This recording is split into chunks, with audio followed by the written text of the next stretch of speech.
I'm good. All right, stop talking. That's right.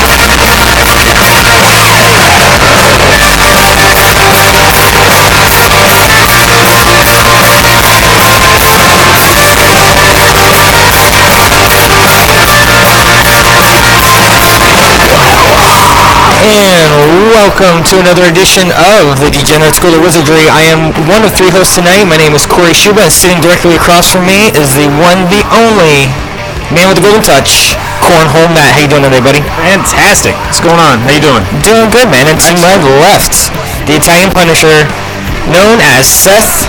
He will beat the shit out of you, Sacco. How you doing, buddy? Hey guys, how are you? Good, man. Great. How you been? Good, and yourself? Doing all right. Yeah, we were off last week. Had to fly up to Chicago. My little sister Casey gave birth to her first kid, first kid in our family, Connor Joseph Wobleski. Now, do they plan on having more than one? Because you said first, meaning there'd be a second. Yeah, I think that's the game plan at this point. Yeah. I don't know. I can't speak for them. Right. But I think they're definitely going to have another one. Yeah.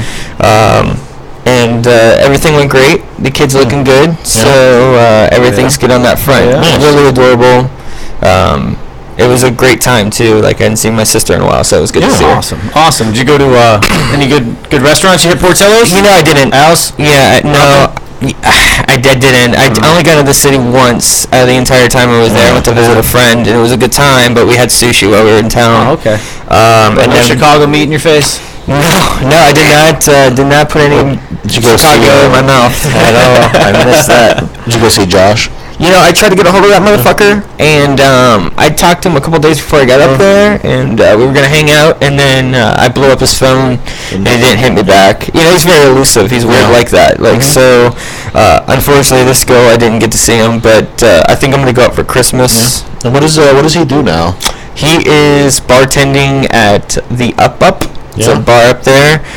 He started off as a bar back, then he moved to the bouncer position, and now he's doing the bar thing. Awesome.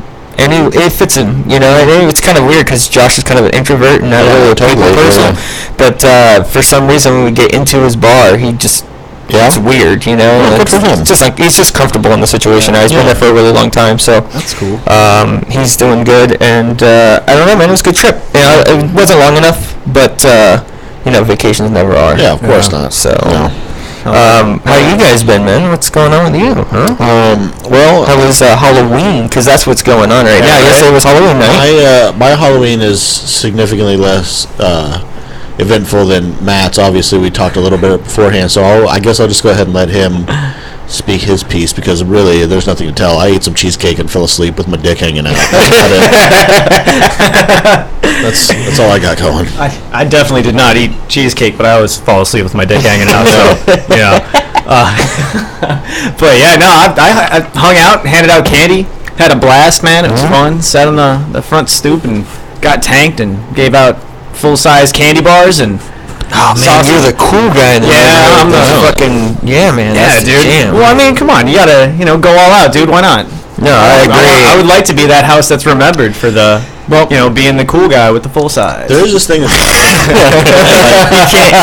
you can't do that. You can't talk about being the cool guy with the full size. Why not? When we're talking about Halloween and little kids. Oh, true. Yeah, that's a little. Chris Hansen will be knocking on the door. You're like, oh shit. This Snickers got peanuts in them. Hey, buddy. You talking about your full-size member and little kids? What are we doing here? What are you doing, guy? Especially if you have the little bucket on your lap and you're like, The full-size Snickers is at the bottom. Reach in, pick your favorite, dig around. Yeah, just Dig around and be like, that's just me. It's just me. It's sticky. I'm sorry. Oh, someone opened up 3 Musketeers. That's it. There seems to be this growing trend with people not dressing up and expecting candy. Yeah, what the fuck's that about? I think it's complete and utter bullshit. You know, do you see that more with like the older teenagers, or was there like some normal fucking kids? No, it's typically like the tween area. They're too old to dress up. Man, I'm too cool, but I still want free candy. And it's like, no, you can't half-ass it. That's like being naughty all year and expecting Santa to give you some shit. Yeah. Well, see, here's the thing. We forget that it's trick or treat. So if you don't give them a treat because they dress up, give them the trick. Yeah. That dick up across the face of others. That's the occasion for it. Yeah.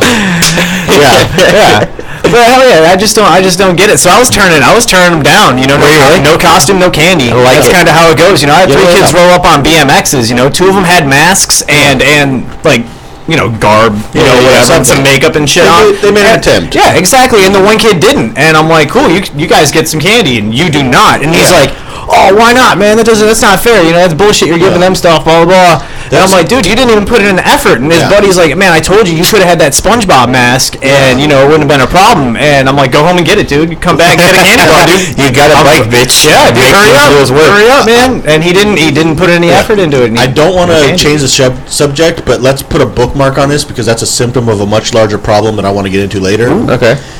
The other problem with Halloween that I see is that people our age are not handing out candy. And to me, I'm like, you ungrateful motherfuckers. Yeah. You grew up your whole life. Every year going house to house getting candy. It's your turn to pay back. Oh, yeah. Have some fucking candy at the house. Yeah. Even if it's shitty old Almond Joys or whatever it is.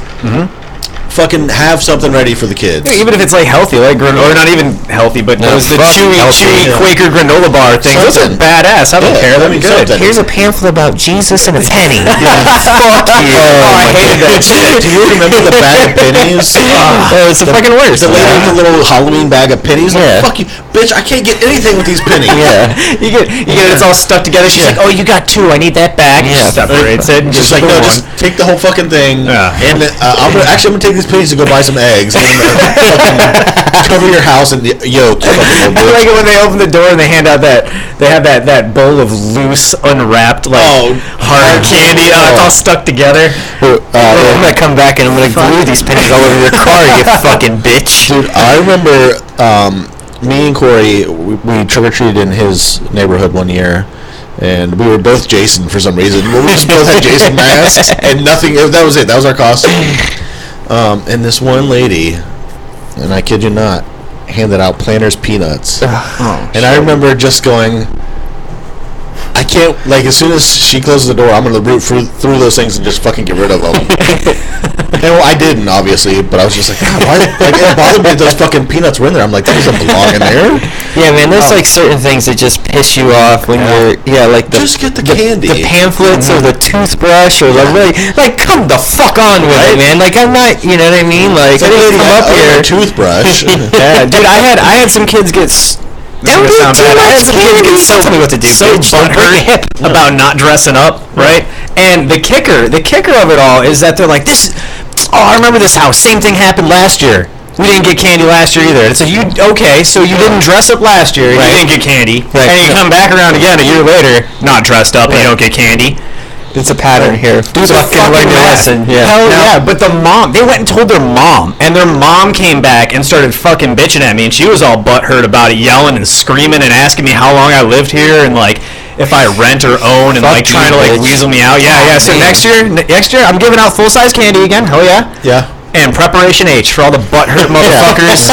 They're gonna cry about not getting candy. This is the perfect place to bring up my other point about society at large. Okay. That's not just Halloween. These fucking assholes do that with every part of their life. Yeah. If the boss passes them over for a raise, I deserve that raise. I'm awesome because I'm me. Right. Now, I guarantee you the people who are always butthurt and complain are the fucking worst ones at everything they do. They're a fucking vacuum, a fucking social vacuum. Everybody hates them. But that's why that transcends to the children, because their fucking parents are pieces of shit, and thus these kids are fucking pieces of shit. Yeah, just give me because I want it and I deserve it because I'm me. Fuck you. Yeah, exactly. Fuck you. Yeah, no, you get out what you put in. Yeah, you know? And that's the thing. Like, would you ever have the balls to be like, yeah, I know I didn't dress up, but give it to me anyways? Of course not. No, never. And only that, if you were a kid walking around without a costume, you were like singled out as like, oh, this is the fucking poor kid doesn't have a costume. Right. Like, who's the fucking nerd over here without a costume? Hey buddy, how about you get some dirt on your face, a stick, and a little fucking bandana, and you're a goddamn hobo. It doesn't take but 2 seconds to fucking put that cut together. some eye holes out of a sheet. You're a ghost. Yeah, You know, whatever. Get some of your mom's makeup and just smear it on your face. Zombie. Yeah. Like, it takes no time at all. White shirt, ketchup. Yeah. Murder victim. And no, You know, who cares? To me, it's like this, like, self-absorbed.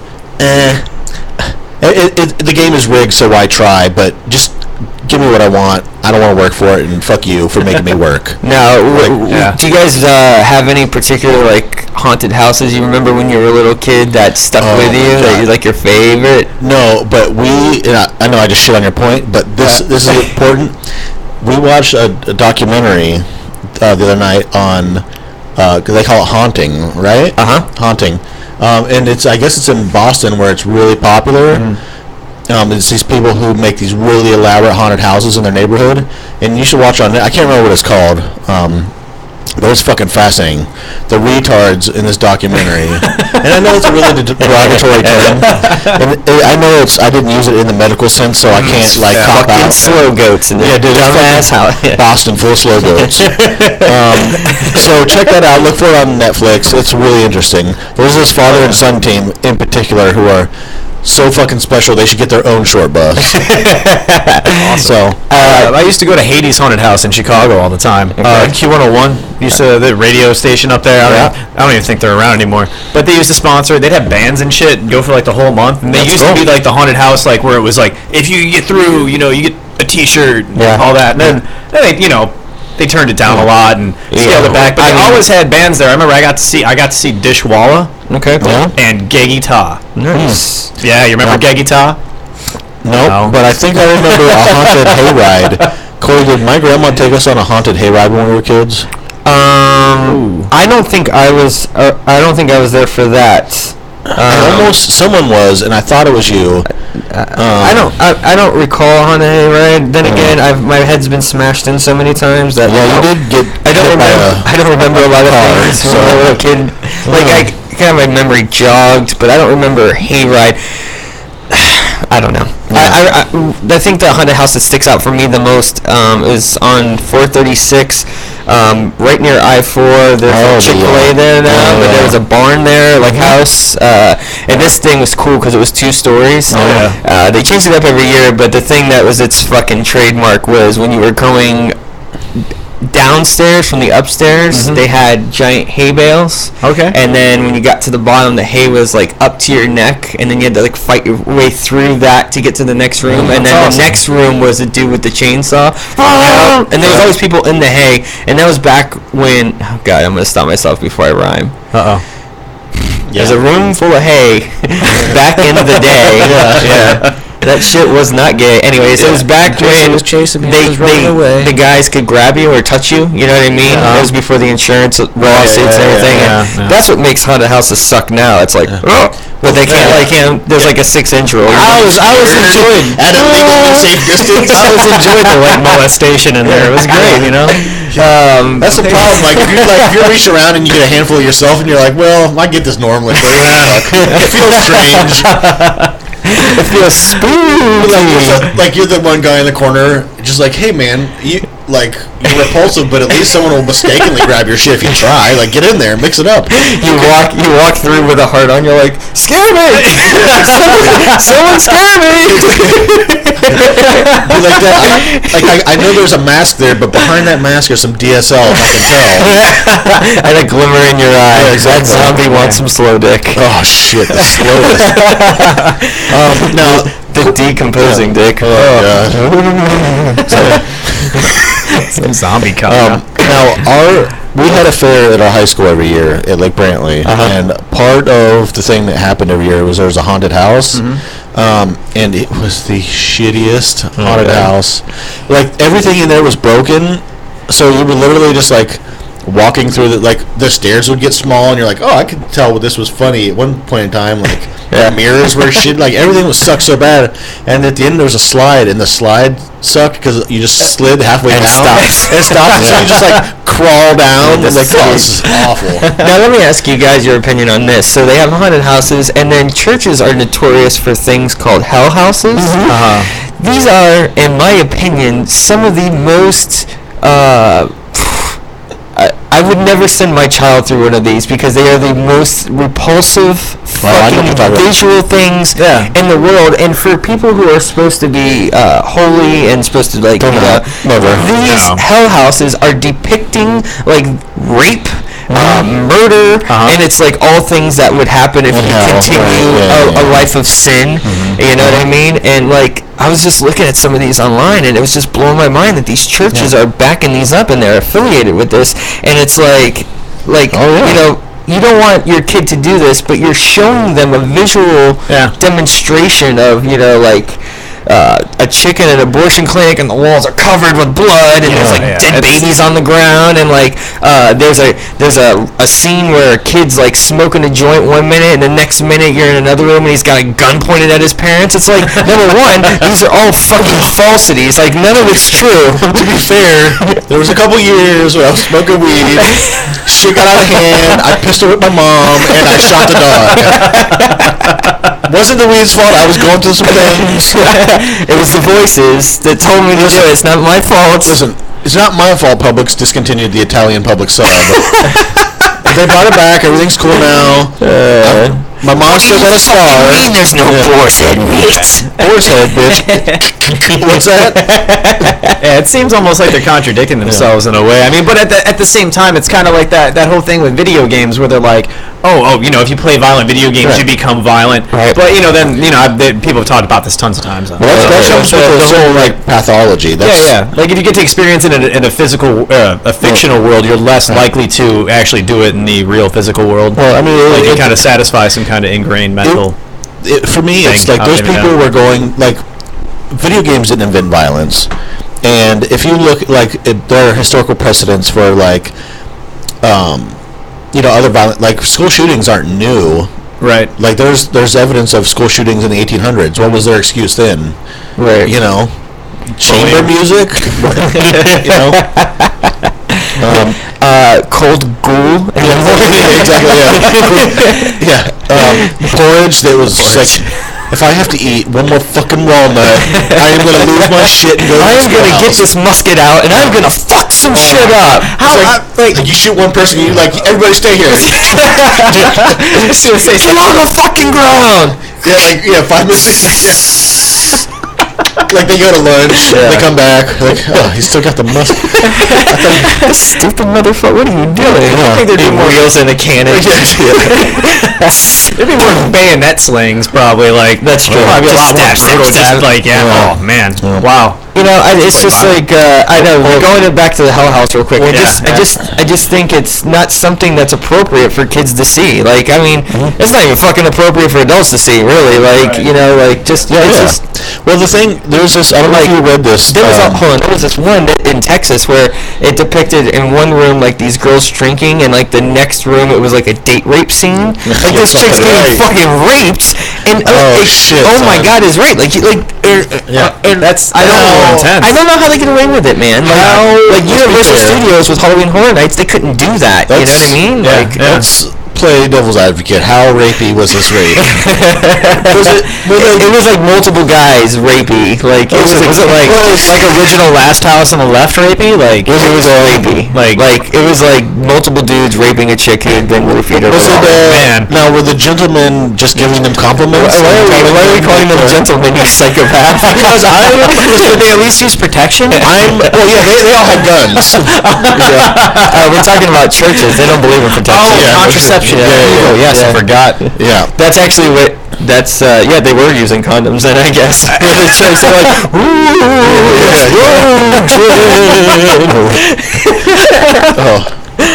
The work of the devil. Like kids are playing with a troll. Like, what is this? And then the next scene is like just some old guy pounding them behind Kmart.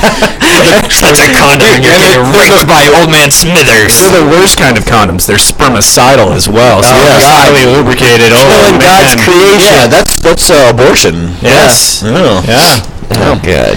Now, Fuck that shit. Not to. I don't want to kill the fun, but I read an article last week about a 12-year-old girl who committed suicide to be with her father in heaven. Mm-hmm. Yeah. Oh, wow. And they're Tough luck for you, kid. Yeah. Yeah. I got news for you. Man. And your religion, number one, you're going to hell because you killed yourself. Yep. That's a sin. Or a poor decision. You should check up on her rules before she goes capping herself. Before you leave. Yeah. Literally, she hung herself. Oh, shit. Yeah. She's like written like, I don't think there's anything in here. Wait. Oh, and I realized I just made fun of a poor girl. That's tasteless. I was tasteless. Like we give a fuck. I know. The degenerate school of literature. Okay, let me put a human spin on this real quick so I don't seem like such a dick. Okay. It's heartbreaking that this poor little girl was like, the only way I could be with my dad is to kill myself. On the other hand, she wouldn't have done that without the Christian doctrine, which told her that her and her father are going to be together forever for eternity in a paradise. So, chickens coming home to roost, awful, yes, tasteless, for me to make fun of it. But then again, she's dead, he's dead. You know, life goes on. And not for her. Yeah, no, not for her. Totally. No. If you hate yourself, that's pretty much it. And I'm okay. Listen, I'm okay if people want to commit suicide. I'm not going to stop. Yeah, them. actually, I'm actually on that same side of the fence. I do believe it's a person's choice to end their own life. However, it is very selfish. Just don't do it in traffic. Don't involve other people. Yeah, don't involve other people. Don't leave a mess. You know, I definitely don't jump off an overpass and. Yeah, because that actually kills other people. Exactly. Yeah. I gotta agree with the Doug Stanhope on that one. You know, life's not for everyone. Like he always says like if you get that's chemical imbalance. You know, you get halfway through it and it sucks and you still don't like it. The next half's probably not gonna be any better. So and it's like you can be an eternal optimist, but guess what? Like history shows that things normally don't work out that well. Right. I'm not even saying for people with terminal illness. I think what Hunter S. Thompson did was perfectly reasonable. Absolutely. He's like, there's a certain lifestyle that I have to have in order for me to be myself. And he's like, I'm stuck to this couch. My hips are fucked up. I can't, because he's a crazy person. And he's going into dialysis, and he didn't want to do that. Like, I'm not the person I should be. So he always said his ace in the hole was suicide. Yeah. You know, like that was his fucking card in the back pocket. You know, at any given moment, like if his life wasn't to his standards, he would end it, and he did. And in his way, it was not going to. Okay, if you get into an accident and you're in a wheelchair for a little while for 6 months, you're going to walk again. You know you're going to walk again. Hunter S. Thompson was never going to get better. He was only going to get worse. So. Absolutely. I mean, this guy was a whiskey drinker all day long. You know, never stopped. I mean, whatever other drugs he wanted to partake in during whatever part of his day, go out, shoot some guns, write, whatever he wanted to do. And his health declined so rapidly that he was like, "Fuck it, I'm getting out of here before it gets worse." Yeah. And he didn't want to be a burden on his family either, which I think is a respectable thing to do. Yeah, I'm a fan of assisted suicide too for end of life care, if you will. Like a hold of signs. I mean, you know, like Dr. Kevorkian. You know, there are most of. I support it. He helped about half the people by following protocol. Right. There's a bunch of these cases where it just seemed like he wanted to put somebody down. Like he wasn't completely innocent. Kevorkian? Kevorkian. Oh yeah, I mean it takes a certain level of fucked up to seek out patients looking to end their life and then be like, oh, I'm just here to help you. No, you're not, dude. You got a little thing for killing people, but you're doing it for the right reason. Was he actively seeking them? Oh yeah. At first, he seeked out terminals, but then they just started pouring in, and he kept getting arrested for it, and he didn't. The problem is that he didn't follow what they would call like a medical protocol. Right. He was just like killing people. Yeah, but he did it humanely. He had a medical system, like he had this pump system, which injected you with poison, but you didn't. It would first knock you out. So your end of life dose, if you will, was while you were already asleep. There was no suffering whatsoever. Yeah. But like Seth was saying, like there are certain medical protocols that they wanted him to follow, like using iodine, to like sterilize the area before you inject them. Like there's various. Yeah, they wanted to have the sterile field, and they still do that with lethal injection today. Like they sterilize everything, like which is the most ridiculous thing ever. That's stupid. Well, the thing you don't want to catch that infection right before you die. It's fucking dumb. Well, it's the point is that it's due diligence. If the state is going to kill someone, they need to follow every single step. And I think that's the same thing with hospitals. That they need to follow every step. Because there's a level of professionalism that has to be there, and I want doctors to follow every step. Absolutely. But with the Dr. Kevorkian thing, like his work and his dedication to the field for what he did, I think is why there's 3 states now that have legalized assisted suicide, which is Vermont, Oregon, and Washington. And I don't think if it wasn't for Dr. Kevorkian, I don't think the states now would be in that situation. But it brought so much media attention to what he was doing that people were able to bring it up in public arenas to where things don't change unless people talk about it. And and I think it's a great thing because there are several people. I mean, there's a whole community of people who have terminal illnesses and are very, very sick, and they choose that they don't want to live anymore. Well, they want to die with some dignity. Is what they want. Right. And I was talking to someone, and I can't remember. Maybe it was my cousin, who's an anesthesiologist. He's like, there's this unofficial, unspoken way that doctors can help assist people to die, and it's not illegal because it's actually the part, like there's a condition in which the patient. Are you talking about when a patient is struggling for life and they're not going to survive? And they get too much medicine, and the medicine puts them. Yeah. Yeah. I can't remember what they call it, but it's not illegal, but it's not necessarily technically suicide, but it is. Like like they give them like a prescription for like morphine and. Well, they just do it themselves. They just. Whatever the case is. I got you. They administer it themselves. I have a close friend of mine who I won't name just because of the situation, and he was in a situation where he was working on a patient who was burned to the 3rd degree, over 90% of her body. Wow. So she was in so much pain that she wasn't going to survive. Bachelor's, master's, doctorate. She had her doctorate. Her 3rd degree. Yeah. Ooh. Yeah. Just silence on Yeah. that one. Yeah. Anyways, but the situation was that she wasn't going to survive, and they had given her the max a dose of fentanyl or whatever the situation was, and then just to speed the process up, they pushed a little bit more, until her heart stopped. It was basically mercy, mercy kill, because there's no coming back from that. Yeah, of course not. Yeah. And listen, even if you're burnt over 90% of your body and you survive, do you want to be the monster in the neighborhood where everyone's like, when you walk, everyone's like looking at you in horror? And not only that, you're going to be living with like severe your skin is fucked up. Nerve-ended, like just the way you would feel. It's an organ. Like your skin is an organ. The biggest organ on your body. They teach you that in 1st grade. Oh yeah. The biggest organ on your body. So.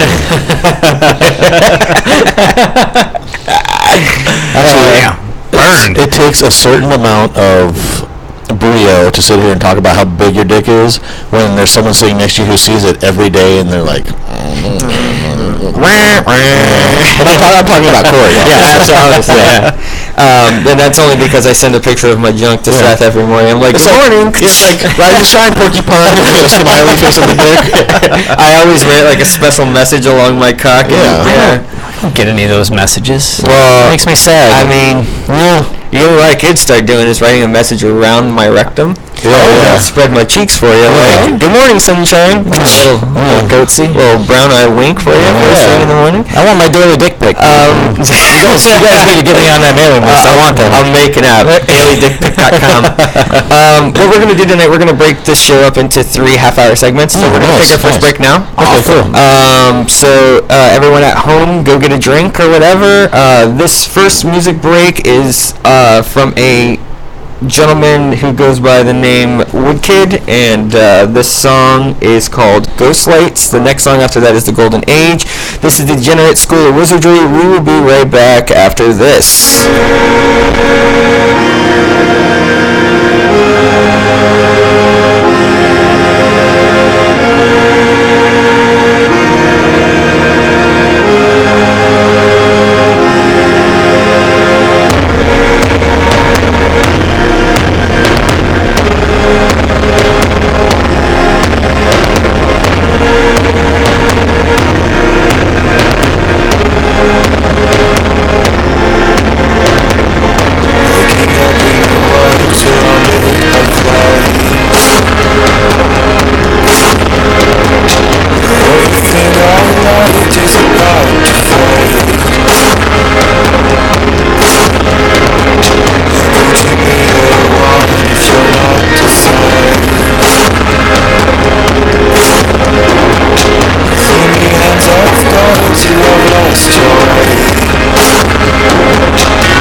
Facing light in the floor.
we are back for our second segment of the Degenerate School of Wizardry. Once again, that was Woodkid, and that last track you just heard was called The Great Escape off the Golden Age album. You guys should check that out.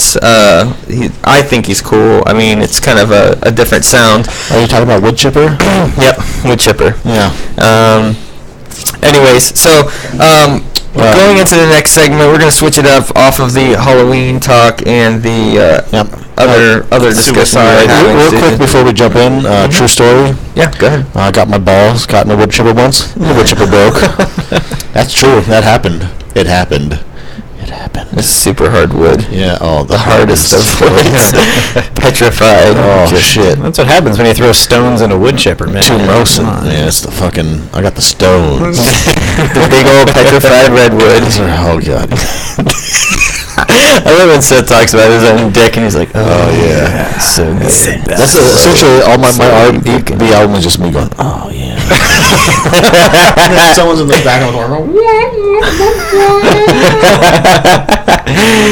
Is that what is that? Charlie Brown's parents like disgusted.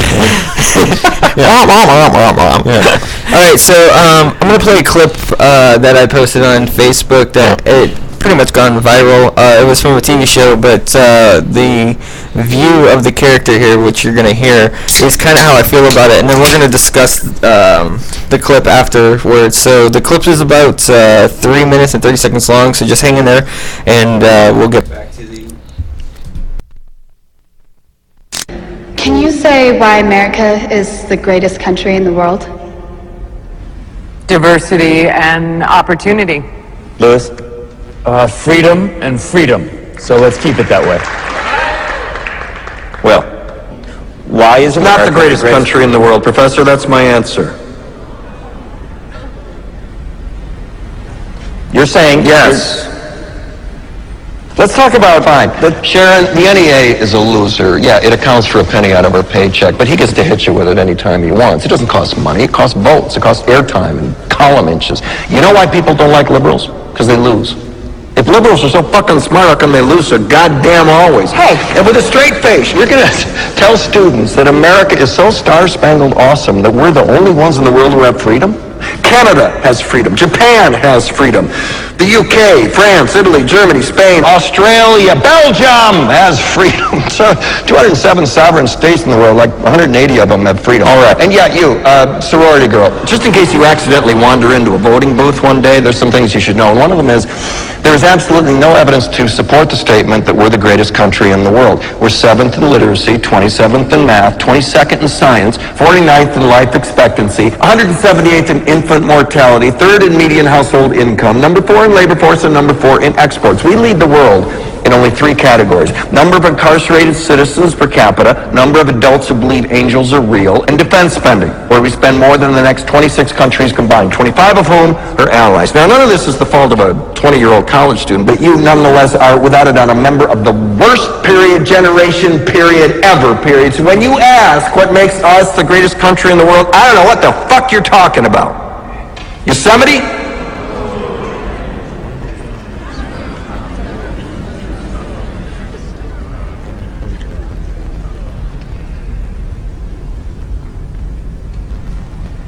Sure used to be. We stood up for what was right.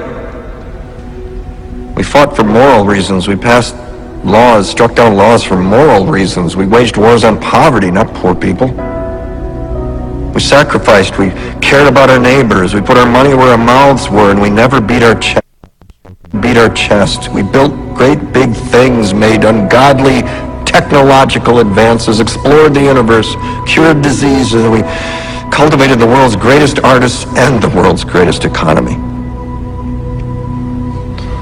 We reached for the stars, acted like men. We aspired to intelligence. We didn't belittle it. It didn't make us feel inferior. We didn't identify ourselves by who we voted for in the last election, and we didn't scare so easy.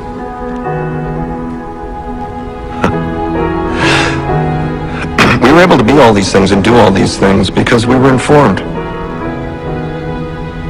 by great men who were revered. First step in solving any problem is recognizing there is one. America is not the greatest country in the world anymore.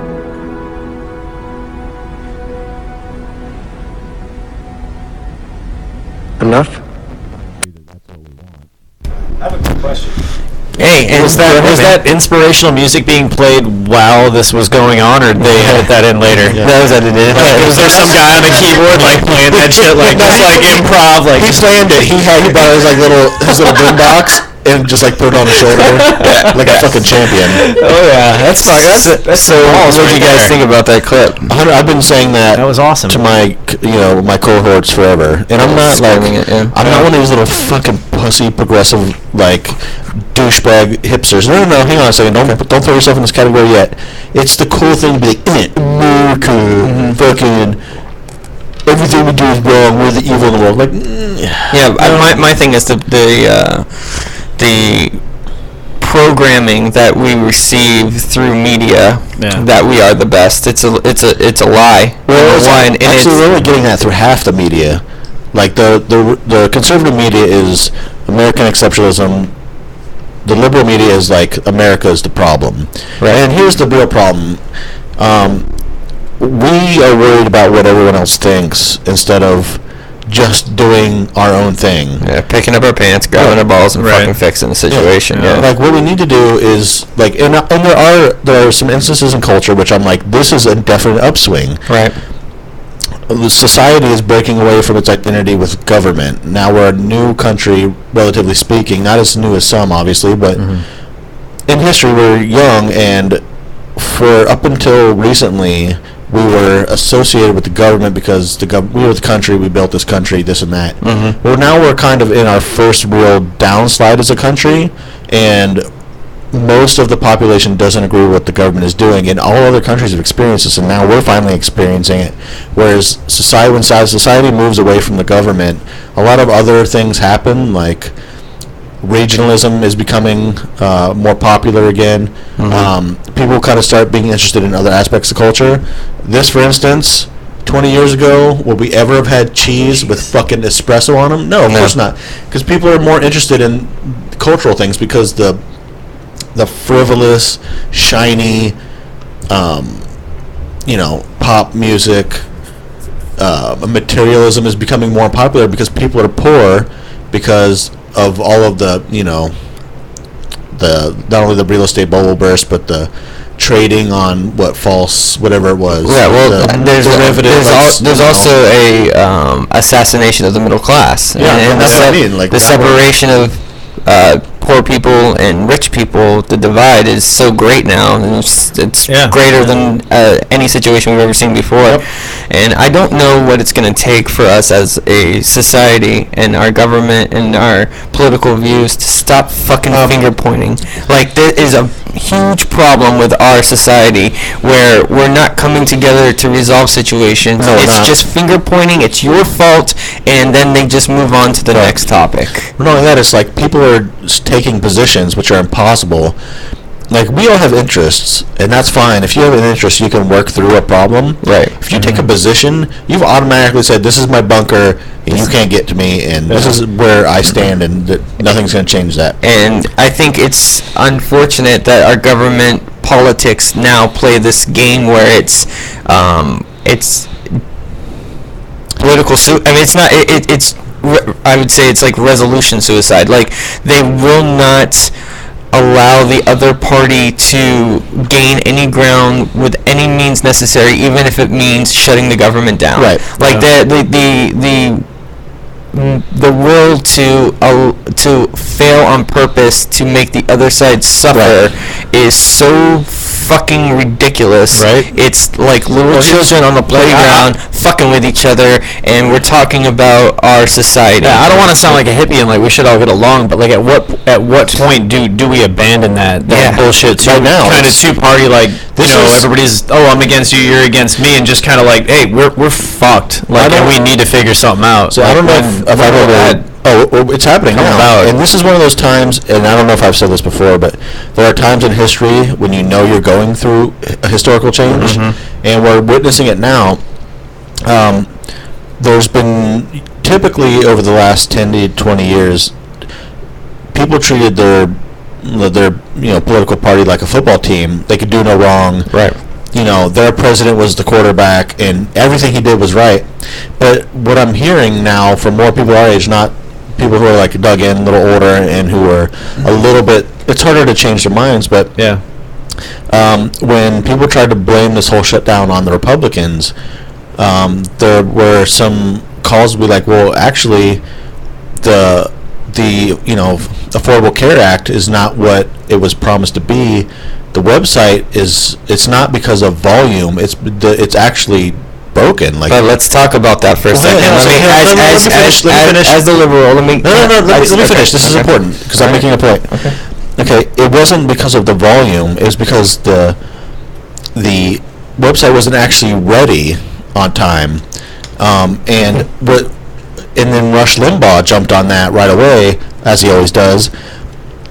But I can't remember who this was, but there was a Republican on his panel, and he said, like, this plan, or like, there was no chance for Barack Obama to roll out an effective Affordable Care Act because it's been embattled since the words came out of his mouth.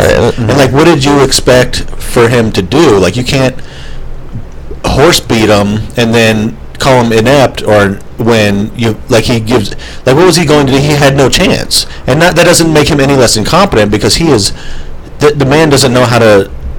First of all, he doesn't know how to deliver on promises. He hasn't, and I voted for him, and I'm severely disappointed because he's become a really. Yeah, but how do you pass anything when the other side is publicly come out and said, no matter what this president does, we're going to shut him down, no matter what the situation is. How do you do anything? Well, it's hard to behave like a neocon. Like, let's be honest about, like, for everything that we hated about George Bush. So many more people have died under Barack Obama. Okay, let me bring up 2 points real quick before we start jumping into that pool. 2 things that are very important, in my opinion, for this situation with this Affordable Health Care Act. Number 1, the Republicans have been so against it since it's been coined Obamacare. However, this Health Care Act was actually constructed by Mitt Romney and his crew.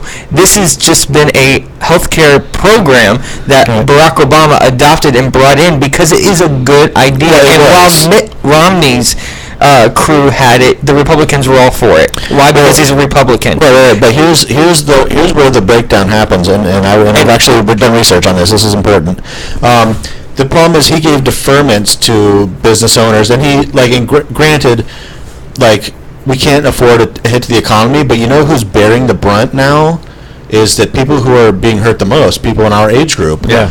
Our college degrees aren't paying off. No. We're actually behind in college degrees, and what they want to do is essentially they want people our age to sign up for this so that we subsidize the older generation who are needing them, and we're the ones under the most stress, and like, we're literally, our generation is at the breaking point, because we're under so much debt as it is now, and now we have to support. I agree with you with that. Like, as far as like college, like I was so like, I got pushed so hard to go to school and get a degree and like do this. This is what's gonna make the rest of your life is these 4, 5, whatever, how many years it takes you to get through it, and it.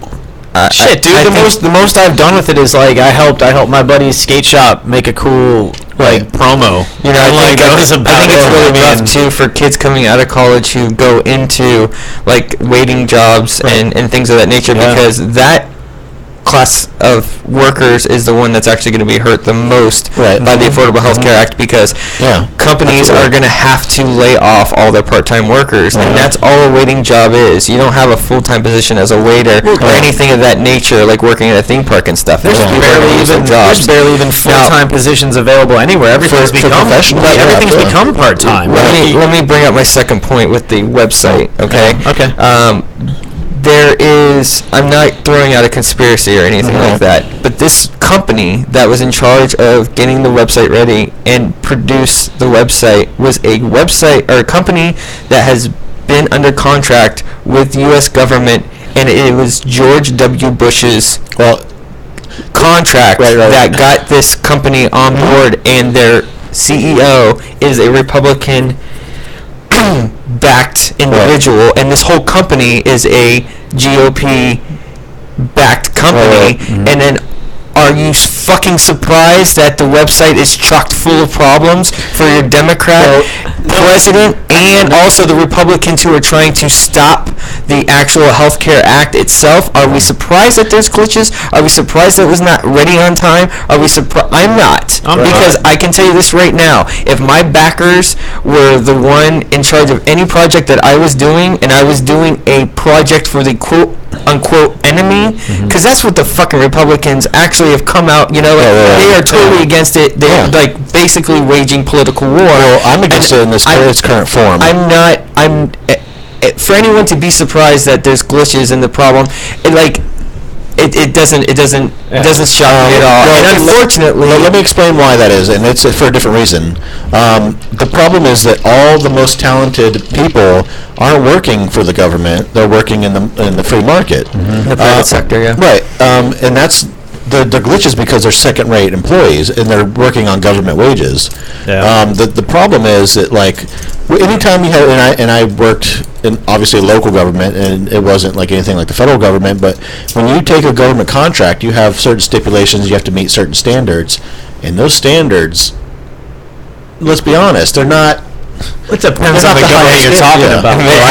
Let's also talk about this. When was the last time you saw any .org website that was government related that was awesome? Yeah. And that doesn't happen. Let's be honest about the government sucks. They're so behind on technology. It's just not. It's kind of like everything with government funded stuff. Like in the U.S., like with drugs and medical supplies and like anything, like replacement hips and shit like that. Like when the government, they go to with Medicare, with everything, when they go to say, hey, we need you to make these hips. All right, we're looking for the cheapest, most fastest way to get these out. That's all they look for. Cheapest, who's the lowest bidder, who's going to do it the quickest. Whereas in Europe, they're like, hey, or anywhere else, they're like, hey, we need the best quality. All right, and whoever can make the best quality wins the contract. Right. Exactly. Right. And the U.S. just does not do that at all. The problem is that because we've always been associated with our government. Now, I don't know anything that the government can do better than I can do for myself. Yeah. You know what they should have done? They should have just said, hey, NSA, how about you stop spying on people for 5 seconds and build us a website? Because those motherfuckers are so technologically advanced. They have the greatest computer systems on the planet. Right. And if they would have built a website for this healthcare thing, it would have been... They spied on the German chancellor. Like, how the fuck do you do that? They fucking got her phone. Yeah, like 40 world leaders. Yeah. And it was everything. That's baffling to me. Like the NSA situation with the whole Big Brother spying thing. Like, I don't care. Listen to my conversations. Right. My life's boring. Yeah. I don't give a fuck. Like, I don't give a shit. Listen to my podcast jokes and fart jokes. Yeah, whatever. I don't care. I'm not doing anything illegal. I don't give a fuck. But when you are spying against not other world leaders, but our fucking our partners around the UN, that is a blatant mistrust issue that I don't think there's an apology out there that, you know what I mean? Like, because our other world leaders need their privacy, and for us to be spying on them is so fucking ridiculous. Here's the problem, is that they're trying to do it, they just haven't caught up to our technique yet, and we know that they're trying to do it because they keep part of what they do is what they like. The whole thing is like what I try to tell people who are like in their 20s is that we're not the big bad wolf and the rest of the world is Robin Hood or Little Red Riding Hood. We're all the big bad wolf. We're just the biggest and the baddest right now. Yeah. But in this whole thing in Russia, I know you want to talk about they're turning the warships around. That's all. But but I don't want to say this like as someone who has national pride, even though I do.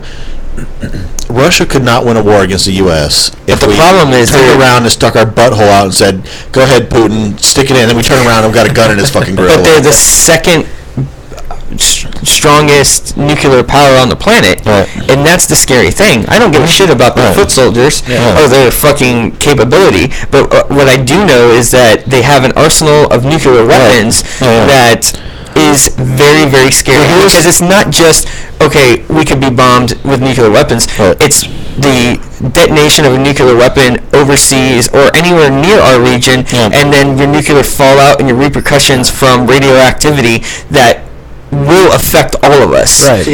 And that is a very scary thing to me. What terrifies me is the fact that we leave everything to the 11th hour. Like it's like everything that the U.S. deals with. It seems like my high school career. Game of chicken. Like I always waited till like the night before to write the 8-page paper. You know, and like it just seems like that's everything. Like you heard about the $8 gallon of milk coming around, right? By the end of the year, it's something.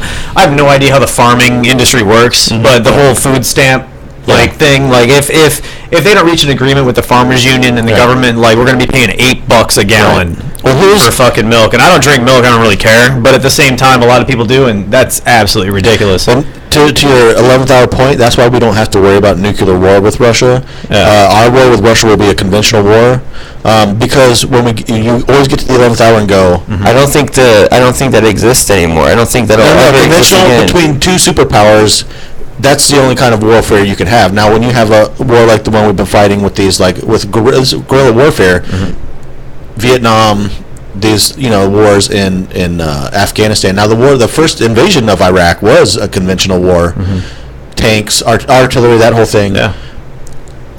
There's not going to be any guerrilla warfare because honestly, we can't have a war for 100 years. We need to have an all-out conventional war, because that's what we have. We have tanks, we have planes. Yeah. I mean, like old school. Let me play you a clip here. Yeah. A lot of people weren't aware, but there was a little bit of a what I would say is like a fucking it's a powder keg ready to go. I'm gonna play the clip and then we'll talk about it. Can we update that reference? Because let's be honest, when's the last time we have seen a powder keg? Powder keg? Yeah. What's the last time I loaded my musket, I had to pre-mix my powder packs. Yeah, but no. I saw one in the new Assassin's Creed. In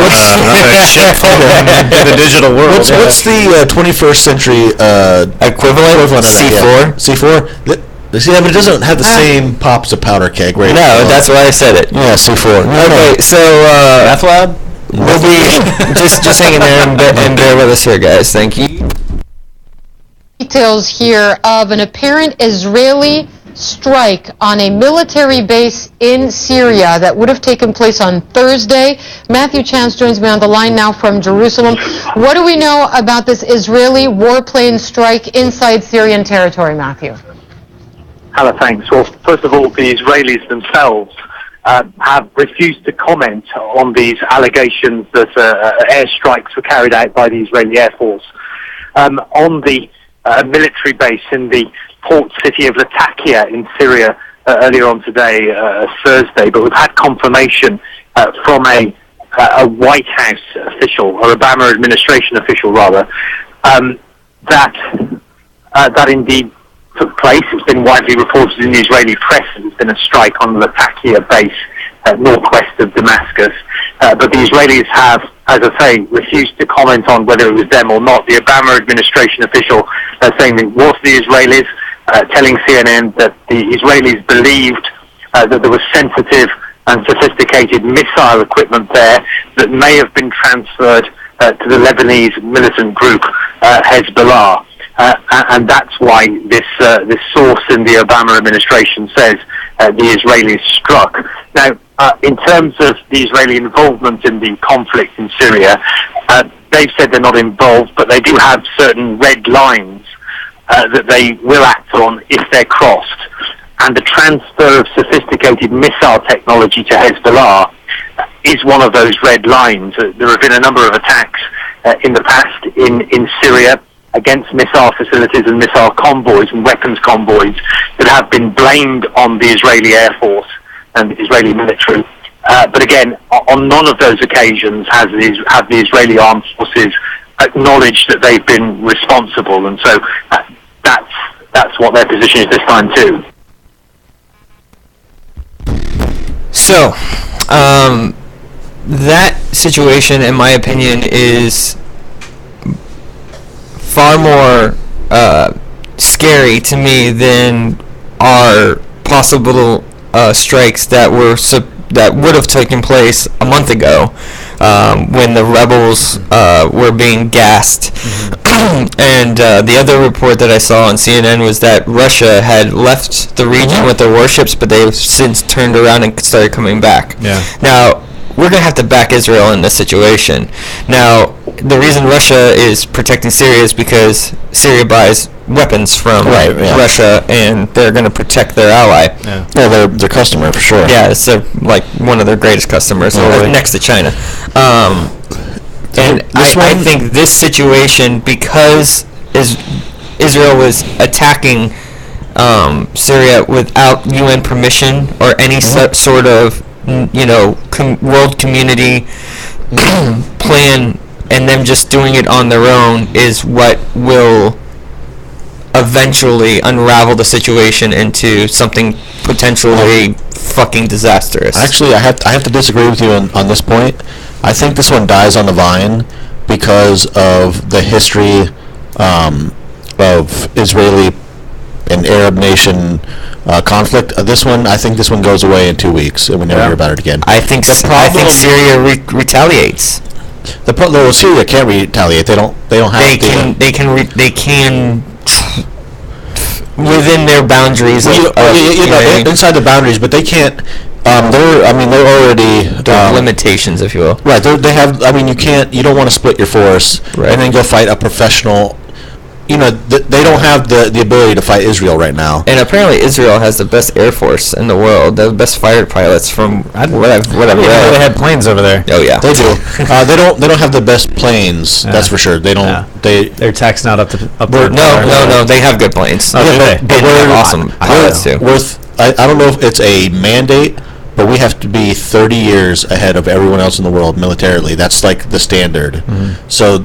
I don't know how they judge what can be done in 30 years, but that's like, if someone makes an advancement in technology, we have to stay 30 years apart. Lockheed Martin's actually building the first space spy plane. Yeah. It's a drone, but it's a reusable rocket that goes up into orbit, and it spies on whoever the fuck we're spying on, and comes back into orbit, lands. They re-up the motherfucker and send it back up, and up it goes, and it flies much like an airplane. Did we talk about the new rail gun that they rolled out, that the government rolled out? The rail gun? There's a new rail gun. I heard about that. That fires...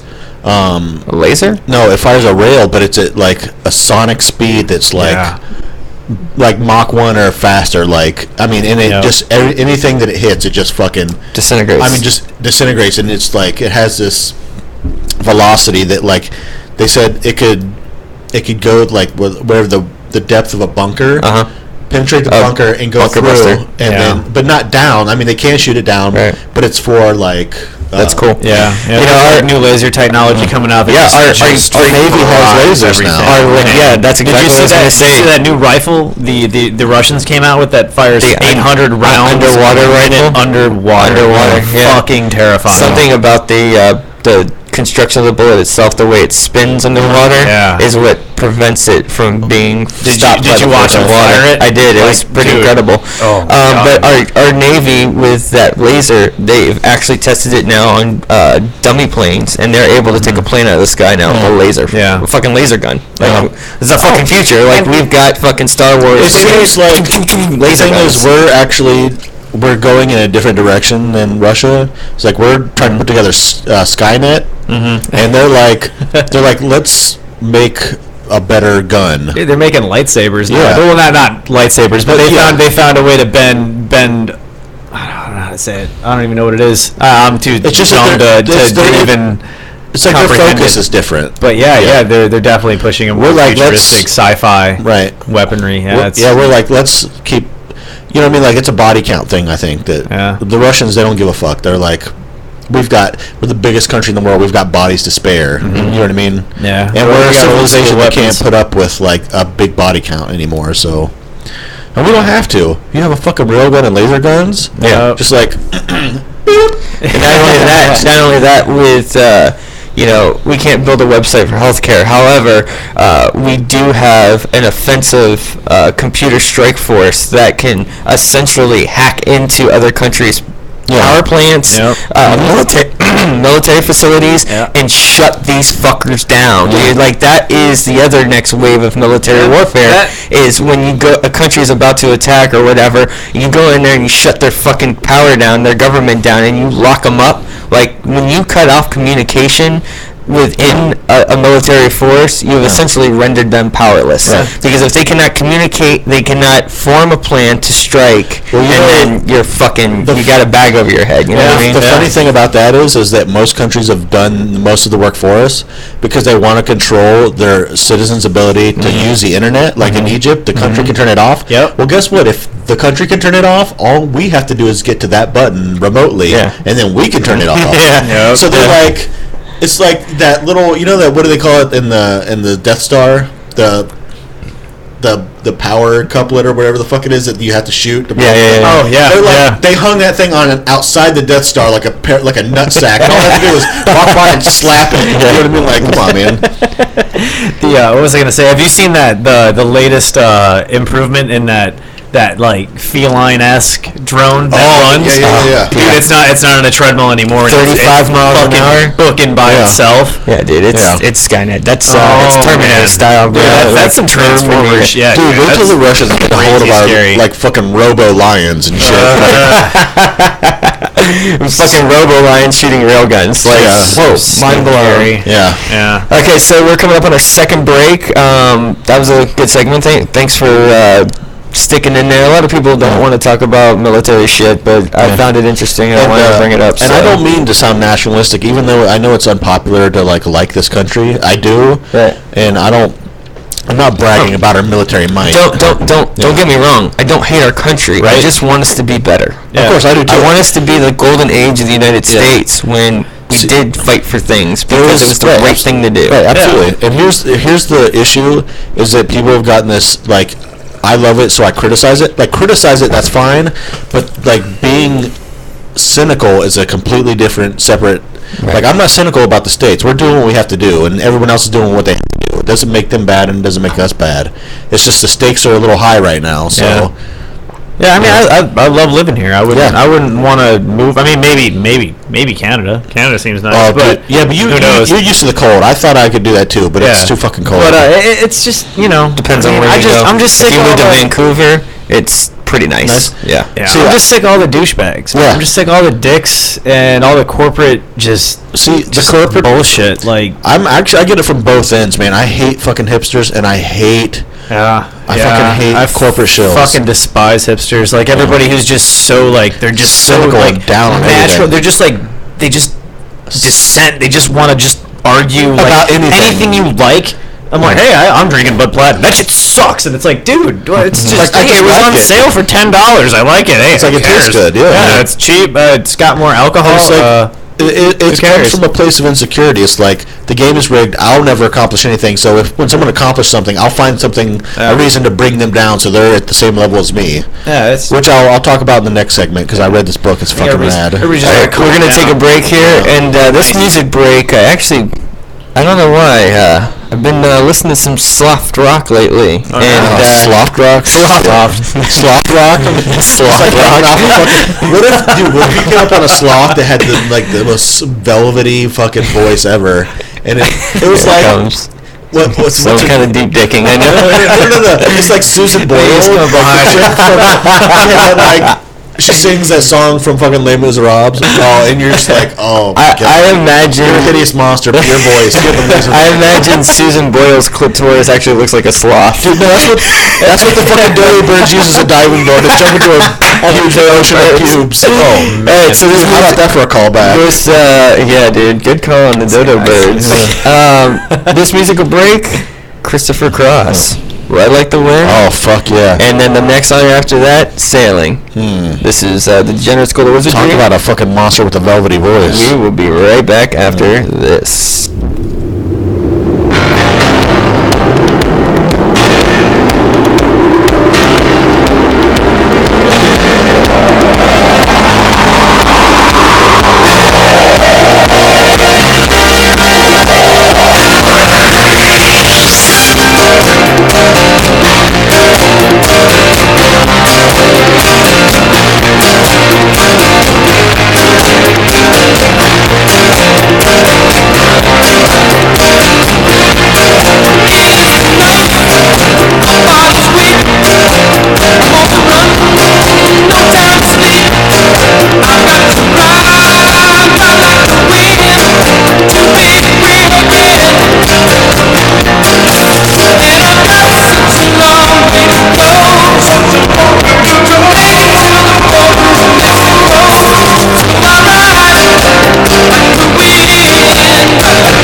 And we are back for our third and final segment of the Degenerate School of Wizardry. Thanks for hanging in there with us, guys. We do have a telephone number. If anybody out there in internet land wants to call and chime in, the telephone number is 920-CORRUPT. That's 920-267-7878. Coincidentally, this is not the kind of behavior I encourage.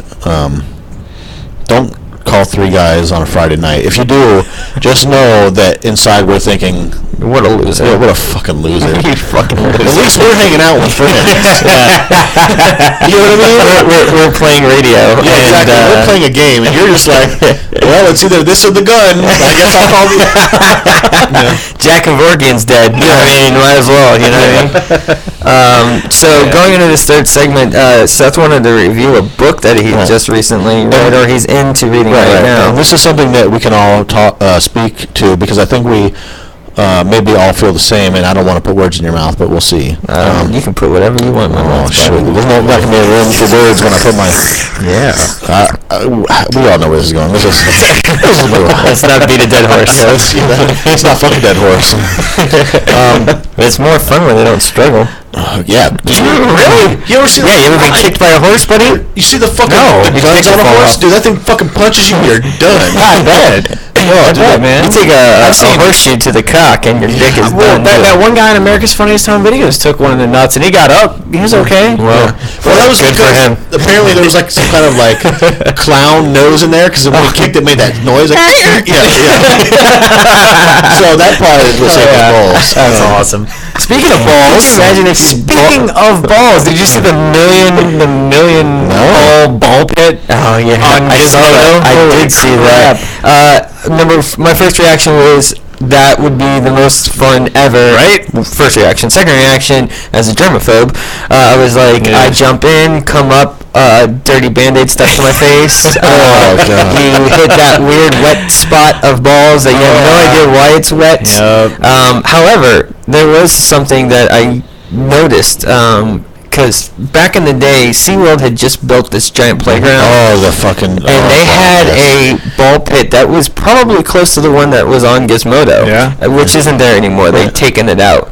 But you could stand in the middle of it and jump up and down, and the balls would bounce too. So but also, all of the change that had fallen out of people's pockets would also vibrate down to your feet. That's and awesome. There would be like...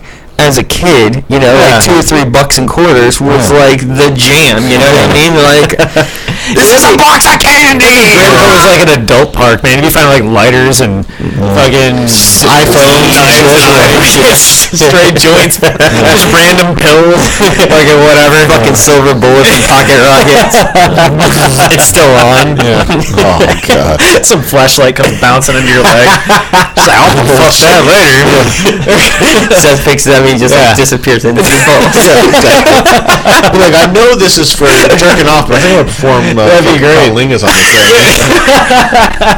This is the last place you want to put that in anywhere near your mouth. It's the first place he puts it. It's like I hold it to my chest, and then I do like one of those like sandworms from Beetlejuice. I like dive into the balls at first, and just like you never see me. It smells like sour milk. Joy. Anyways, this book that you wanted to talk about. It's called Gates of Fire by Stephen Pressfield. Okay. I just bought a Pressfield book. Which today. one? The World of Art. Yeah, that's the next one I'm gonna get. Yeah, I just picked it up, man. Okay. I ordered one from Books A Million and it never came in, and I just got one from Barnes and Noble. So if this one comes in, I'll just go pick it up and fuck yeah, throw it at you. Nice, I appreciate that. Yeah, no problem. Yeah, this book, like, it's a novel, it's a fictionalized novel, but he's a recognized expert on ancient Greece, and he weaves in all these like Spartan like philosophies and Spartan culture, and it really kind of makes you look at it acts kind of like a mirror. If you're a man at all, and I mean this in the classical sense, not like the postmodern, like you're not allowed to be like masculine in any kind of way. Right. Like, I read it and I want to get out of bed and just like go off and accomplish things and do stuff, and I feel ashamed that I'm not training as hard as I should be training, and I'm not achieving the things that I'm achieving. Like, that's it. The book makes you want to go do. Is this book available on tape? And the only reason I asked that is because it's not that I don't have time to sit and read, but like when I work, I work by myself. I listen to music all the time. What is it? Audible? I think I have it on Audible. You can probably get it on iTunes, Audible, whatever. Everything's digital now. Or I can find it and steal it somewhere. Yeah, he's widely read. He's widely read. So I mean, it's not like it's an obscure book. I mean, people know about it. So tell me what inspires you from his writing. Because what is the aspect of his writing that inspires you? The perspective, the storyteller is the squire. They had squires who was a refugee from another city that was sacked by one of Sparta's enemies. That they just go and, like, beat him up to get practice for war. And this squire's motivation was like, I want to go to Sparta because they stand for everything that I believe in, and someday I'll get to fight the people who destroyed my city. And through the battle, like, it's not explicitly stated this is what we believe in, but through their actions and their interaction, the character interactions, you get to see the way that Spartans would interact with each other, their cultural values, the way that they acted as human beings and as men. Right. And that, to me, I found inspiring. Okay. It had a lot to do with martial valor, but a lot of that isn't necessarily modern martial valor. It's the kind of martial valor you would need for hand-to-hand combat, and it's a lot of mastering your body and your discipline and your mental state. They talk a lot about what the mental state of mind that the Spartans had for warfare and conflict and overcoming obstacles, because a lot of what they did in their training, went from, like, 9 or 7 or whatever it is till like age 30. You were training constantly, and they set a standard for manhood that I think that if we were to rank ourselves, we would be women with 2 pussies. Yeah. Sorry, but we would be like the weakest fucking dude, and it makes me feel bad. I want to, like, and I know you recently, like, you've kind of done a 180 in the physical realm. Yeah. You drop, I don't know how many, like a ton of weight, and then you put on muscle, and you're thinking about starting to train at the jungle. Corey spent 10 years or more studying karate, got his black belt. There's a discipline that the Spartans have that I think that we all want and all, like, would like to totally work toward. Yeah. Because we can, like, the discipline that comes with martial arts, like, there's all this range of characteristics you get from martial arts that aren't negative. I know that people associate fighting with a negative thing, but, like, I've gotten more out of martial arts than I ever could, more than the ability to fight. Right. I've never even gotten to take any martial arts training at all. Like, I'll tell you what, buddy. Once you get into it, you're into it. It's like kind of like a primal thing. Like, it's like something as an animal we are programmed to do, and when you are able to do it, it's this rush that you get. It's an adrenaline thing. Like, as an animal, we're designed and programmed to fight, just like any other animal.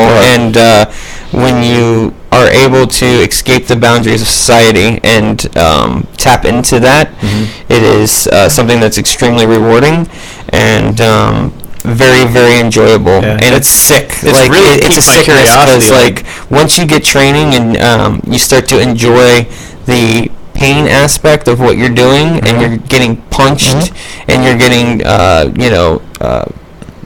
I mean, it's physical contact, choked out, whatever. Right, it doesn't matter. It's all, even the incidental shit that's not planned hurts. Like, right. And that's when you can't fucking suffer any bullshit after that. Right. After that, when people tell you about their bullshit martial art, and a lot of it's kung fu. Kung fu is probably the greatest source for bullshit in the martial arts. And they talk about Taekwondo, take your dough. Yeah, like you just can't. It's like the biggest affront to what you do when you hear other people talk about fighting, and all they do is, like, these animal forms or whatever it is. Yeah, like simulated combat where they don't, Right. Yeah, And you see theoretical people- combat, whatever you want to call it. fight in bars and they fucking slap each other with their open hands and they get on the ground and wrestle and roll around. And it's like, what the fuck are you doing? You're wasting time. Yeah. It's like fucking jerking off. Yeah, see, I'm like really like non-confrontational. Like I'd rather like talk it out. That's the thing you learn. But the thing that intrigues me about like martial arts and like combat sports and everything is that I love getting tattooed. Like I fucking love it. And I was talking to my dad about it, and he's like, "Doesn't it hurt?" And I'm like, "Well, like I guess." And he's like, "Yeah, I couldn't do it." He's like, "That's ridiculous." He's like, "You're getting stabbed for hours." And I'm like, I don't look at it like that. Like it's like it's one of my favorite things. Yeah, in the world. yeah. And so like it's not like I'm like scared of pain, but like I'm not a confrontational kind of person. Something you'll learn too with the martial arts. You'll learn that the discipline that it takes to achieve certain levels in martial arts teaches you that fighting should be the last resort. Yeah. But if it is the last resort, then you should be able to handle yourself. Right. And I think that's the greatest thing, because I've been in many situations where it could have easily escalated into a fight and was able to walk away from it. Yeah, because you're not taught to look for a lot of trouble. people look at it like it's very aggressive, and I'm not a really aggressive person at all. Like I don't want to get into it for aggression or anything like that. It's I kind of like I like looking at like how Joe Rogan says, like, he's like, everybody, UFC fighters are probably the nicest people you'll ever meet. Like MMA guys are really calm and like real MMA fighters. Exactly, because you get thumped on a regular basis, and you're like, I don't need. Like I already know what can happen. I don't need this. And then they train so hard. They're always just like, dude, just calm down already. And that's kind of what I've been doing with all my energy is just like focusing it, and like by the time we get done doing everything, I'm just like, There's something about a cheat, like even when you get your first submission in jiu-jitsu or your takedown in wrestling or a body shot, whatever the case is, like when you just start develop a skill in martial arts, it's like nothing else I've ever experienced. Absolutely. And I would encourage you to try. Even just come in for a free class and just be like, holy shit, this is the best thing that's ever happened to me. Because jiu-jitsu really like changed my life. I mean, without a doubt.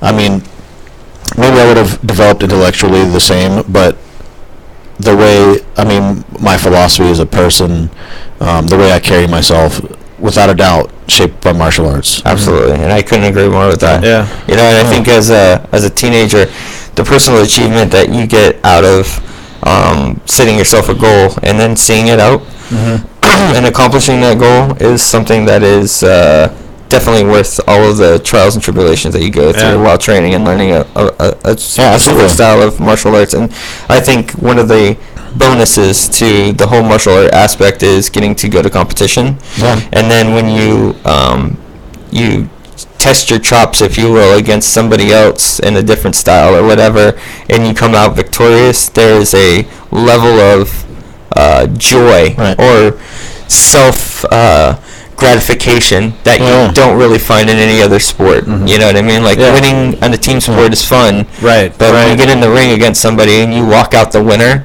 because of your physical ability to fight, it sounds glorified right here the way I'm describing it. But and so you step out of the ring the winner, you don't have any idea what that's like. I think it's funny because my parents would never allow me to get into karate or taekwondo or anything like that when I was little, because you're gonna get hurt.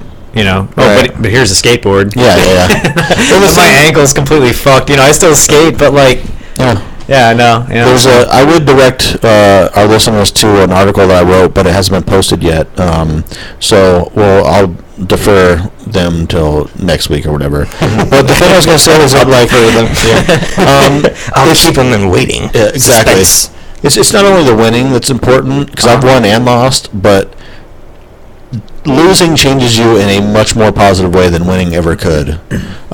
Because when you lose, there's some people who lose and still delude themselves. When you're walking off the mat and you're hurt and tired, and you're like, holy shit, you can't fool yourself any longer. If there's bullshit and you're like, if you didn't train for it, you fucking know it right away. If you gassed out, you think back to the times in the gym where you were fucking around and being social and just not pushing yourself as hard as you should have. Yeah. Like, it all comes back to you as you're taking that long, shitty walk. And we're off the talking mat. about 5 seconds. Yeah. That's that makes all the difference in the world. Yeah. You gas out, and if you could have just stuck it out for another 5 or 10 seconds, it would have made all the difference in the world.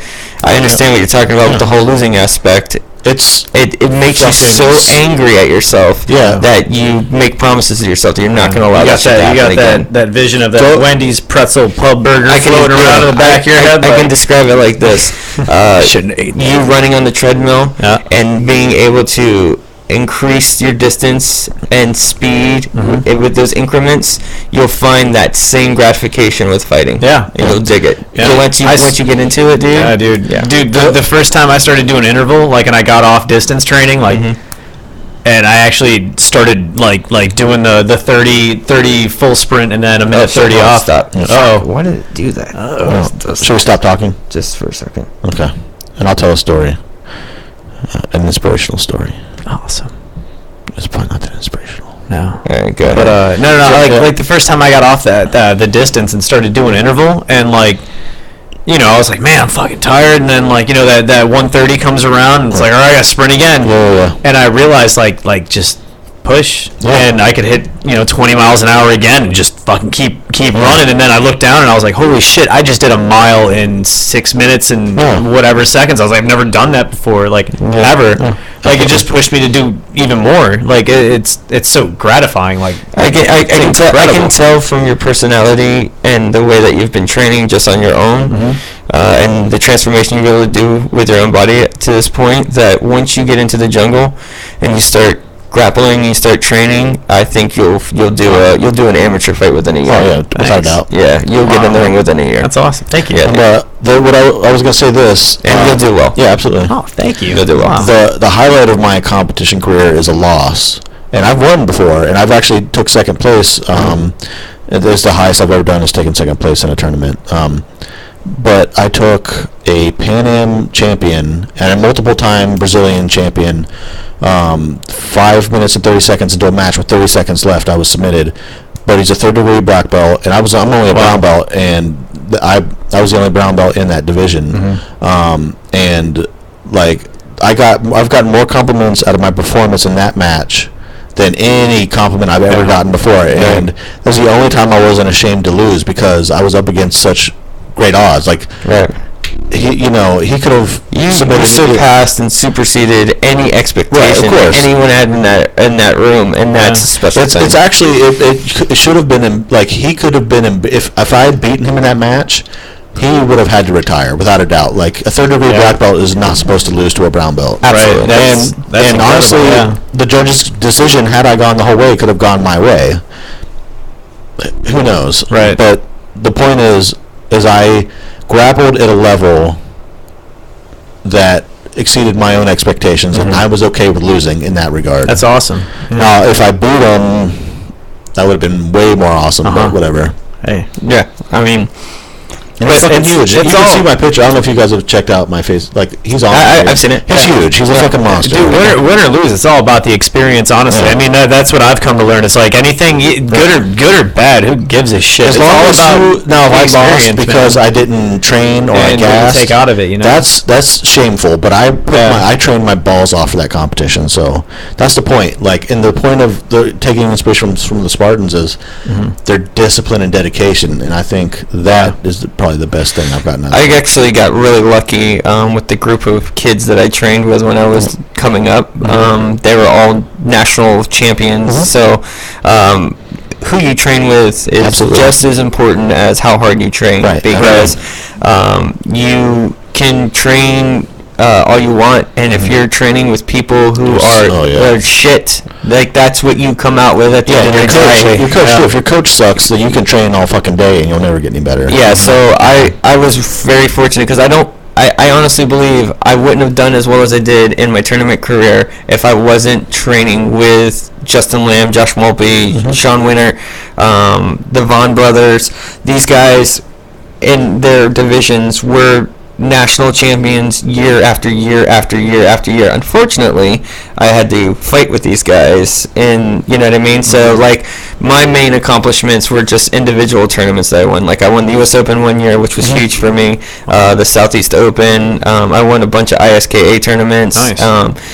And a lot of forms too. And the great thing about winning a competition in forms is that you're being judged by black belt older men who know what they're looking for, and when you fucking win, you know, in that sort of regard, it's pretty special too. And I encourage anyone to get out there, and if you are, you know, on the fence one way or the other about letting your kid join a martial art, let him fucking do it, man, because it also gets this energy out of them. You know what I mean? Man. Exactly. Stop hovering over your fucking kids, man. Yeah. Seriously. Jesus. Yeah. And I was generation of fucking pussies. I wanted to talk about the lack of like masculinity in the world now, like, in our country especially. Yeah. Russians have masculinity falling out of their fucking ears, and we need it. You know what I mean? Yeah. I mean, I was, you know, I'm super guilty of that myself. I mean, you know, shit.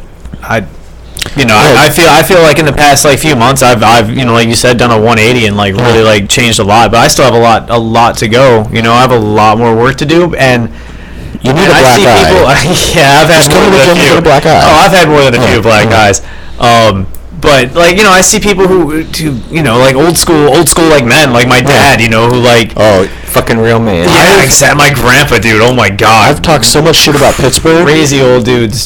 That city is full of real men. Yeah, like dudes who are like when they leave the work, they go work out in their fucking work clothes. Like they're just doing squats in their jeans and work boots and shit. Like you know, and I don't like Pittsburgh. I didn't have a good experience there. But like, there's no doubt about the Penguins. Yeah, the level of masculinity in that city. Pussy ass Red Wings. But I'm been harping on masculinity in martial arts. If you guys want to move on. Did you have another book, or was that the only book that you? No, just that one, man. I suggest you guys read it. Like, I'll check it out. Yeah, it'll definitely inspire you to do more, and definitely, I'm gonna challenge Matt right now to pick a day. Come into the jungle for a free lesson. I'll set you up. Okay. You let me know when you come in. Yeah. And we'll get you set up with a free jiu-jitsu class or a free kickboxing class if that's what you want to do. Okay. Or if you want to test your fitness, come to our Jungle Fit class. Don't do that. I was gonna say you're gonna puke your guts out. Dude, I was thrown up in the side of the street the other day. It's all good. I have no problem doing that. On the next podcast, we'll talk about Matthew's experience. That'd be cool. At the jungle. How about that? Hell yeah. We can talk about. We got a couple more minutes here before we got to wrap this up for SoundCloud purposes. But movies coming out. Ender's Game. Anybody interested in seeing that? Very interesting because I never read the book, and I don't know anything about. Okay, I didn't read the book either. Somebody harped on me about getting out of college without reading it. I don't remember who it was. No. It was. Or were we talking about someone else? Necromancer. Oh, is that what it was? No, it was. That was me. I hadn't read it. Yeah. Oh, okay. My dick about that. All right. Thought I was the brunt of that one, but that was pretty. Now, what do you guys think about the Jackass Presents Grandpa, or whatever the fuck it's called? I haven't seen a trailer for that. I've kind of moved on emotionally, so I don't know what to tell you. You know, the thing is like I found the Jackass clips with the guys being old, bad grandpa. That's what it's called. Bad grandpa. With the Jackass guys being old people, like entertaining for the 5-minute segment that's in the movie. Yeah. An hour and a half of that. Yeah. I don't know, and like I really don't think it's funny when they get a 7-year-old to play the cohort in the film, and he's like, "Oh, you're a stripper. I'm gonna call you Cinnamon." It's like, you're being fed lines, kid.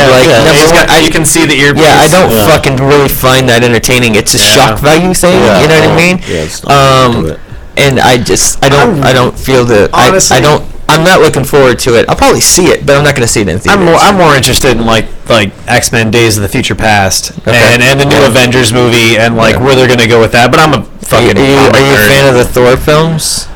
Not really. Like Thor is one of those heroes where I don't know. It's kind of flimsy. Yeah, he is, and like I don't think he has a place. Like I feel like he's never had a place in the Marvel universe because he's a Norse god. Like for having such a big movie budget and production for what it is, I just find like it's an odd character that they picked for that. So like it's just like the villains are a little flimsy. Yeah. Like It's like, a real fight. got a hammer. Yeah, I mean, like Thor's Thor's always left a bad taste in my mouth. That whole Norse semen thing, like, kind of Semen, yeah. Yeah, Bad you know? taste in your mouth. Yeah, I dude. gotcha. No, just like I just never grasped it. He's never been like one of my I love top heroes. I of love all. Norse mythology, but Yeah. I don't like this iteration of it because it's like they made up this bullshit costume and these bullshit powers. I'm like, I am surprised that Natalie Portman's in the movie. She plays the love interest. Yeah, and yeah. She is fucking hot. Yup. And she's a good actress. Yup. But how do you come out of doing or winning an Academy Award and then you roll into Thor? always happens. Yeah. Fucking, what's her name? And she was a Catwoman. Remember the fucking Oh, tits. What's her name? Wait. No. Oh, Halle Berry? Halle Berry. Oh, Halle Yeah. Berry absolutely just. Oh, I thought you were talking about Anne massacred. Hathaway. Yeah, that's what I was gonna say. Anne Because that's who Hathaway. I thought of. Oh, tits. that was that chick gets naked in every movie. Anne Hathaway. Yeah. You want to talk She about has good bullshit? tits, too. Catwoman in yeah. The Dark Knight was fucking a throwaway character, like a motherfucker. Yeah. She had no place in that movie. Yeah, at she, all. the last thing she did was she wasn't even Catwoman. She was there to shoot Bane. That's it. And that was bullshit too. Yeah. What the fuck? Bane was so. I love Batman's girlfriend. I love when that hits a nerve. He's like, and fucking she killed Bane. What the fuck was that? Dude, I love Bane. Yeah, I love it. I love Bane more than I like the Joker. Yeah. I love Bane. Really? I want to fucking be Bane. See, I don't know. I love the Joker. Yeah, I like the psychology behind the Joker a lot more than Bane. I mean, Bane was cool, and I liked how they made him smart. They didn't he's make him not- a dumb goon like they did in Batman and Robin, where he was just Yeah, I mean, he's not He's a a villain. henchman. He's an anti-hero. I mean, he is Right. essentially Batman. Yeah. yeah. I mean, Yeah. think, Same background. think about that. Yeah, same. Yeah. What do you think about that, Copper? Yeah. I want the mask and the voice, and the muscles to go. I mean, I have the muscles. Let's be honest. Yeah, I have you the do. fucking muscles. I'm just a little. I'm like Fat Bane. I'm like Bane. I stopped training with Ra's al Ghul, and I was like, I'm gonna watch some TV, Ra's. You just fucking. I'm gonna eat this espresso cheese. Like, yeah, exactly. Yeah. Did anyone catch Gravity?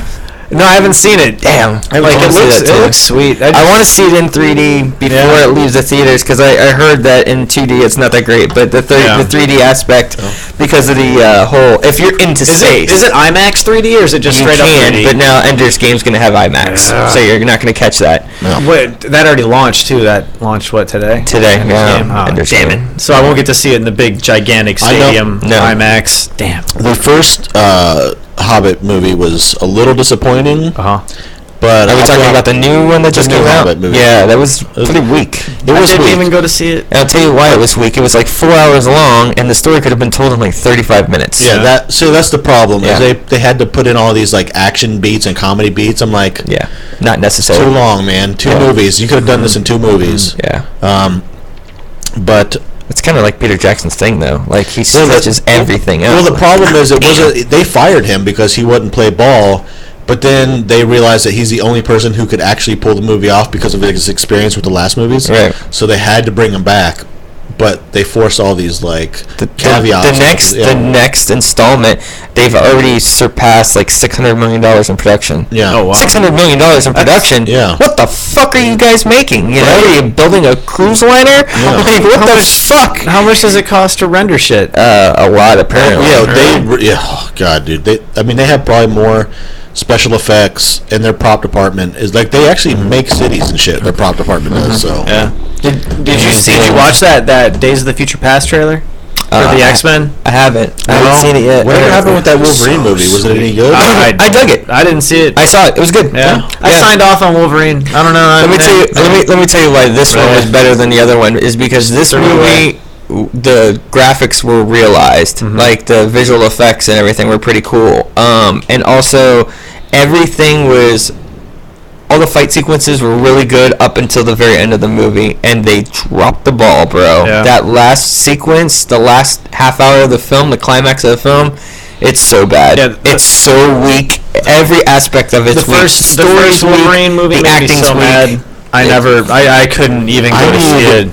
I need a Christopher Nolan version of Wolverine because Yeah. because Wolverine is really besides the Punisher, probably the most gritty character Marvel has. Yes, and they're really not utilizing him. No, not at all. Like the Origins game that came out with the movie was fucking fantastic because it was the first Wolverine game where you're like hacking apart people. Yeah, and there's blood and gore and like his limbs are flying off, and when he gets hit, you know, he's losing chunks of flesh. You can see the adamantium skeleton and it grows back. It was the first like actual real, you know, Wolverine game where he's not fighting robots the whole time. Like there's blood and guts flying everywhere. It's very graphic. I think if they made a Punisher game like that too, you know, like I just feel like the Punisher any of the Punisher movies, man, they just dropped the ball on them, man. Because I feel like it's not really Dolph Lundgren.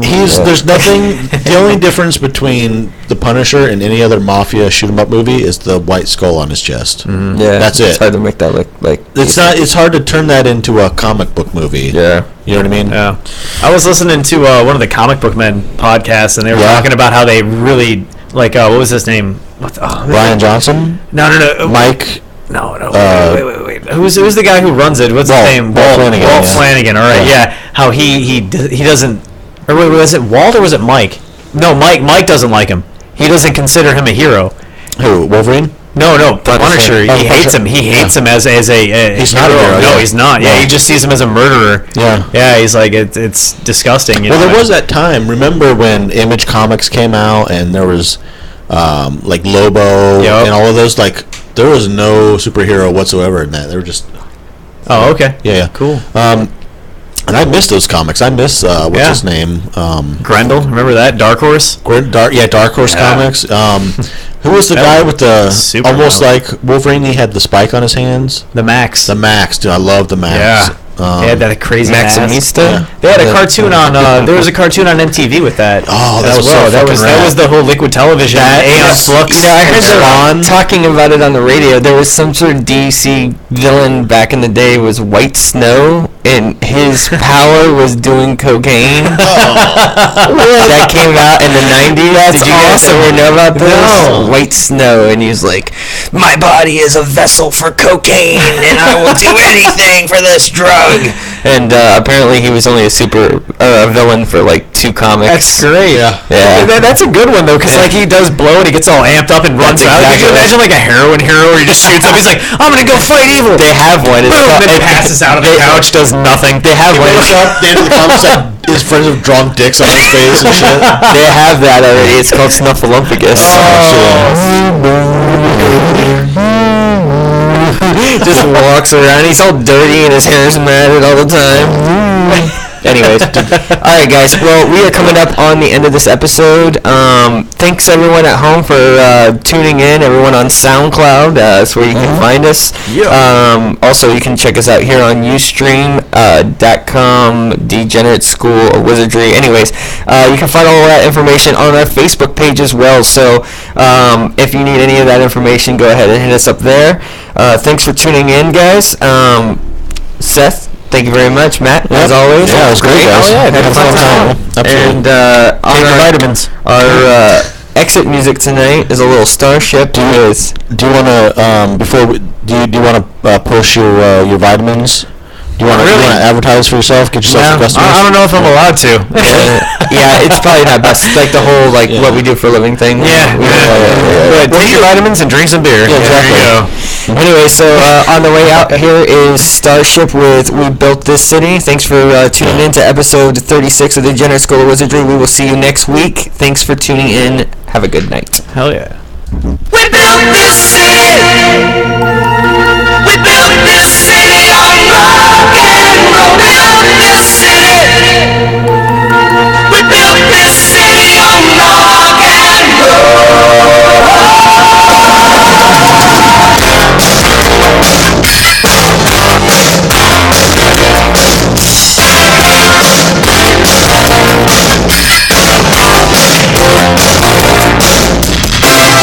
Say you don't know me.